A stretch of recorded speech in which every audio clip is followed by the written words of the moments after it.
Hello everybody, I'm Nisha Nandini. I'm going to explain about the botany perspective of NEET biology.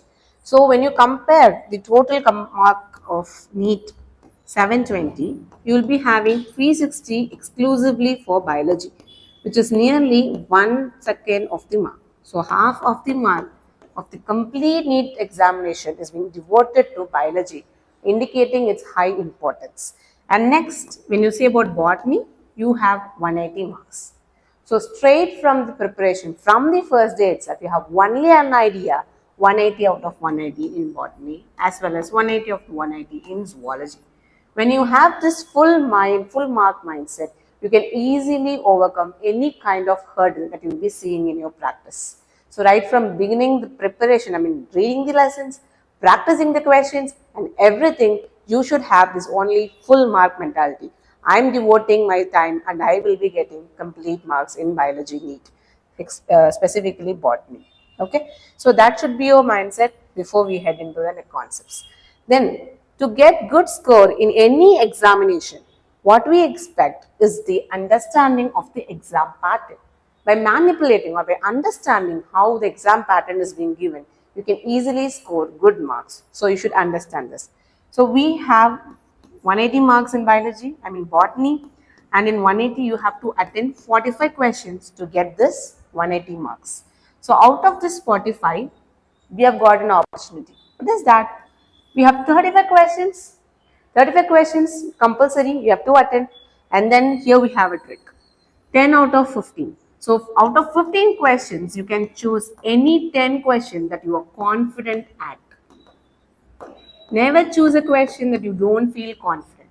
Why I say never choose a question and I don't feel confident? It's because when you think you are getting a question right, you will be getting +4. And when you think you are getting a question wrong, it will fetch you a -1. So I will always suggest you to focus on this minus, because this minus can create a very important impact on your merit list. So when merit list is prepared, they'll be focusing also on the negative marking. They'll include negative marking also in your list. Okay. So based on this also, there can be some changes. So it is important, as much as you focus on your positive marking, you should also focus on your negative marking. And from the day one of your practice, there should not be a single negative in your test. So that should be an ultimate goal, because our goal is not very simple. 180 out of 180 never comes when you have a negative mark. Okay, so your focus should be on to completely eliminate this negative marking from your paper, no matter what.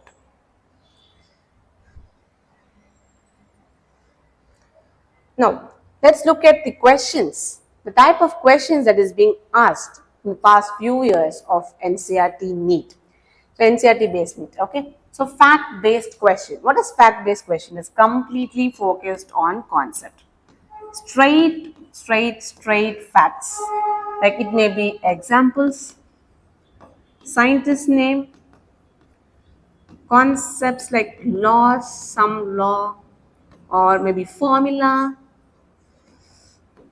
okay, formulas. So these can come under the fact-based questions. So straight out of NCERT, you can have these kind of questions. Sometimes they can also ask fact-based questions from diagrams. Okay, so simple example is like, okay.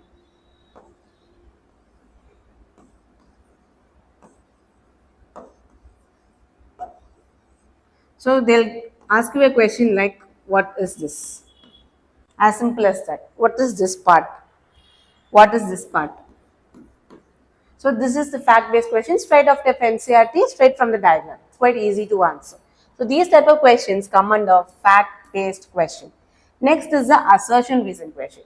What basically they do there is, you have assertion, okay. So like you're telling a statement and you have a reason, a supporting reason. And you should find whether this reason goes in sync with the assertion. That is the statement I told before. So these type of questions require basic understanding. So only when you understand these type of concepts, you can answer the question with 100% confidence, without any fear, without the fear of getting negative mark or without any kind of confusion. So only with understanding, constant practice, you can get these type of questions right. And next comes the statement based question. So basically, what do we do in statement based question?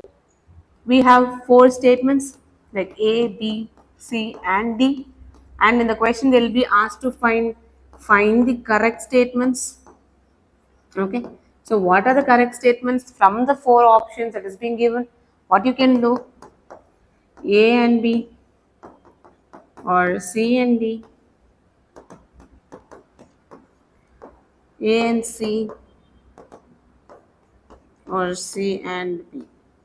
So you can give this kind of combination. Only when you understand what each line tells, is it relevant, is it true or not, or is there a single word like instead of present they may give absence, rather than correct they can give you incorrect. So every single count word that you have here has a major impact on this combination. I've given you a very simple combination. They basically give combinations like A, B, C and A, B, E and C. So like this, so much as they want to confuse you. So this is very important, and this type of questions can take you straight to your goal of 180 out of 180. So if you do slight mistake in these kind of concepts, then it will be very hard. The next comes the diagram based question. So just like the example that I told before, in case of this flower example, so rather than asking simply, what is this? They may ask you, what is the ploidy of this? So in order to answer this question, what you should know? First thing, you should know what this part is. Second, you should know what ploidy means. Third, you should know how ploidy connects with this part. So all these things has to go in your mind. So these type of questions can be, diagram based question can be asked straight from NCERT, just like you memorize and you put up straight out of NCERT, or they may ask questions like that that will make you think. So any possibility is possible. They may also ask, what will happen if I just remove this structure? Rather than telling what it does, they may tell you, if I remove this structure from the flower, what is the consequence that you expect? So that question can also be expected. Then in case of match, so match, we are used to one type of conventional matching. What we do the conventional matching?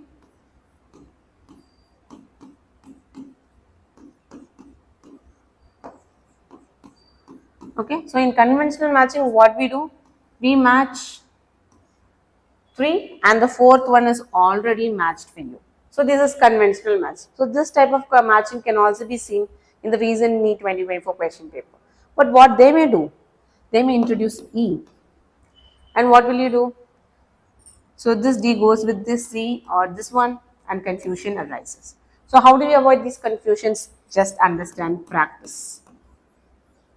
So with constant practice, revision. In biology, if you want to score higher marks, revision is key. As much as you revise in biology, you'll get good returns in terms of mark from your NEET biology. Okay, so revision is very, very important. When you revise these concepts, when you practice examples, when you keep on writing them, keep on revising them in the morning. So this is a very easy and achievable goal, and it's not like a fantasy. It's very easy for every one of you to achieve. And next is numerical based question. So we are trying to connect the biological concept with the numbers, with maths. So what they basically do, they can ask questions from genetics. So as I complete lessons, wherever possible, I'll explain each type of questions. How can these questions come from this lesson? In what perspective they may approach that? We'll try to crack every little possible that's available, so that you don't lose a single mark from NEET botany. So in genetics, they may ask this kind of questions. And even from some other lessons like sexual reproduction in flowering plants, they may ask these questions, connecting them. So they may also do this. They may connect two lessons and ask a question. So you should understand what this lesson is trying to say. You should also understand what this lesson is trying to say. So just like the previous example, what is the ploidy has to do with here? So you should be able to connect both lessons, both concepts, because the entire biology, entire botany is about concepts. So you should be connecting them wherever possible, wherever applicable. I will also mention that when I go with my classes. So keep watching them more accurately and more focused. So in case of genetics and sexual reproduction, they may ask for numerics. And also in case of lessons like evolution where you see formulas, you can expect questions of that sort. So it is very, very easy, because in case of numerical question, you will not be asked so much mammoth questions like those that is being asked in physics or else in chemistry. The questions that they ask in case of biology, especially botany, will be very easy to answer. So don't get afraid just looking at the numbers that comes up in your question paper. Try attending that, definitely it will be easy. And I promise you, we will also look at questions like numerical based question, assertion, statement based question wherever possible when we approach the lessons. So next is the chapters that comes under NEET botany. Okay. So I have placed them in the decreasing order of their importance, or like you say weightage. But basically when you have a goal of getting 180 out of 180, this weightage doesn't matter much, because you have to give 100% importance to every lesson. You shouldn't miss even a single mark from any question from any lesson.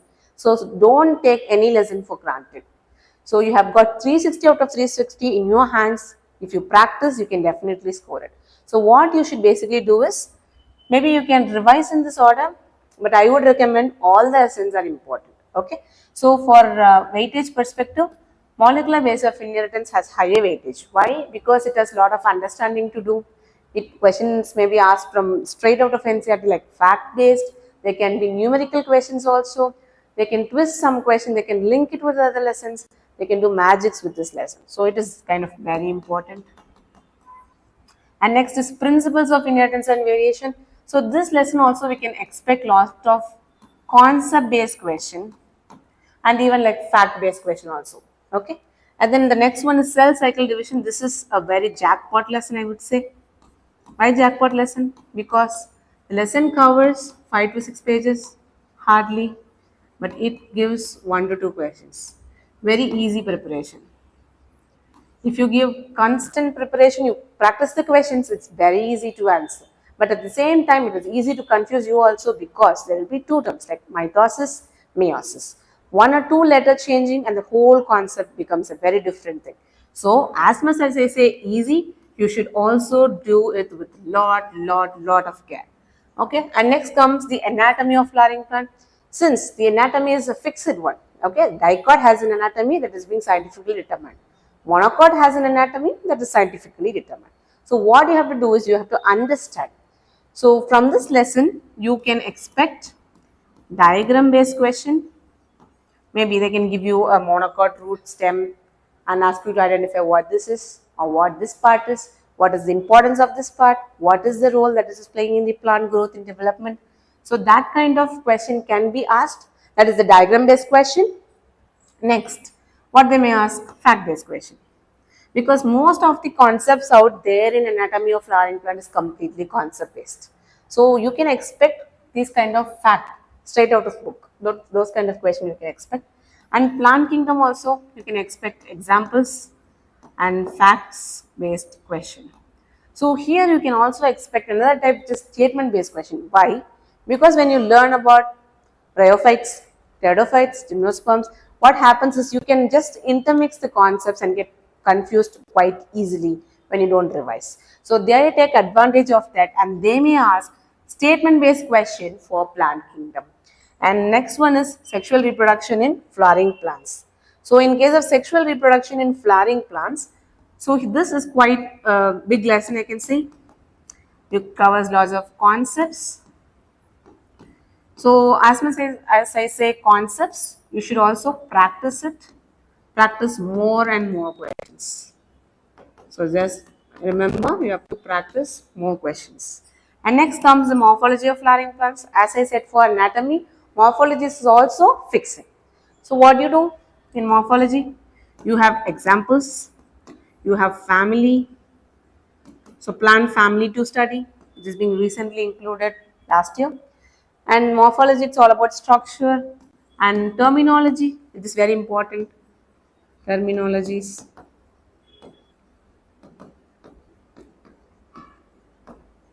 Okay. So you should also understand the terminology from morphology of flowering plants perspective.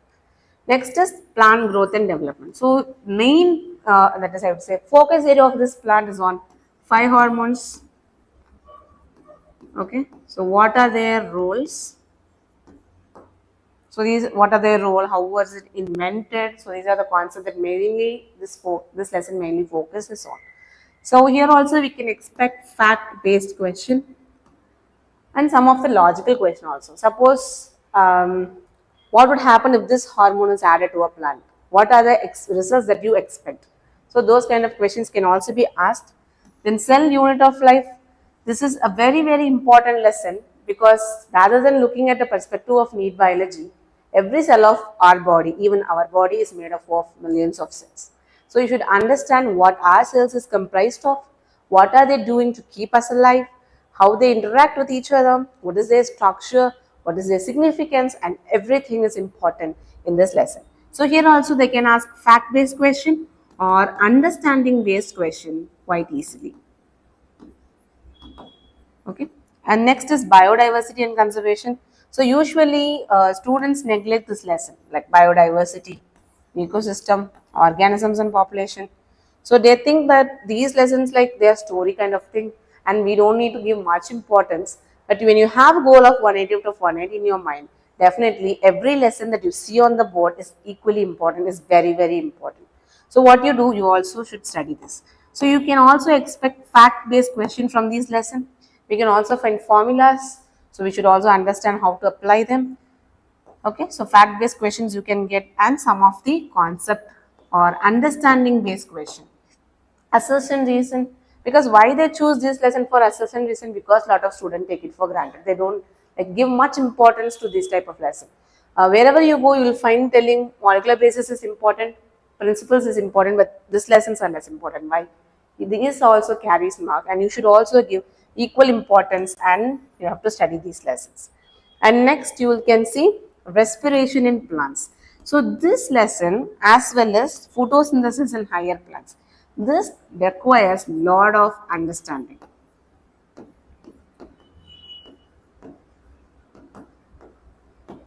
Okay, so respiration in plants as well as photosynthesis in higher plants require understanding. Why? Because it has a lot of mechanisms, cycles like C3 cycle, C4 cycle, Krebs cycle, glycolysis. But once when you understand how this is happening, why this is happening, what are the end products, what are the substrates required, what are the enzymes required, when you understand the whole beautiful story that the plants are hiding within each of their cell, it will be really, really interesting to have them in your mind and answer the questions as well. So only when you gain interest in what you learn, the getting marks is quite easier. And then, so these lessons are completely understand based question. You can also expect assertion reason, statement type questions, and even match the following if they want to. And next is microbes in human welfare.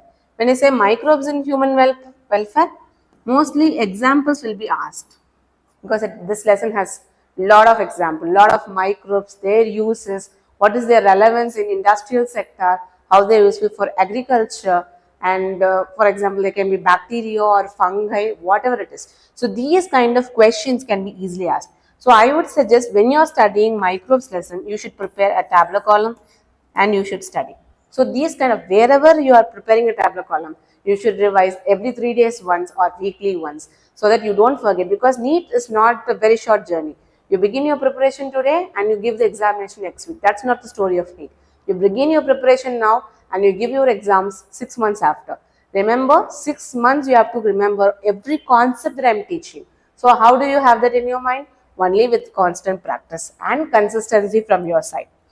And okay, I've told about the ecosystem, organism and population lesson also. Then when you talk of biological classification, so biological classification basically deals with how the organism evolved or what are the evolutionary stages, like from the microbes to the complex organism, what are the intermediary phases that these organisms went through. So these are the important steps. Here also you can expect examples as well as concept or fact-based question. So this is very very easy to understand and easy scoring. So wherever I say example, fact-based, you should have them all prepared in a sheet. It is not like you should stick on the wall and you forget why you stuck there. So you should keep on practicing them, keep on reading them, revising them. Why I'm insisting on this point of revising again and again? There are lakhs of people who are appearing for NEET.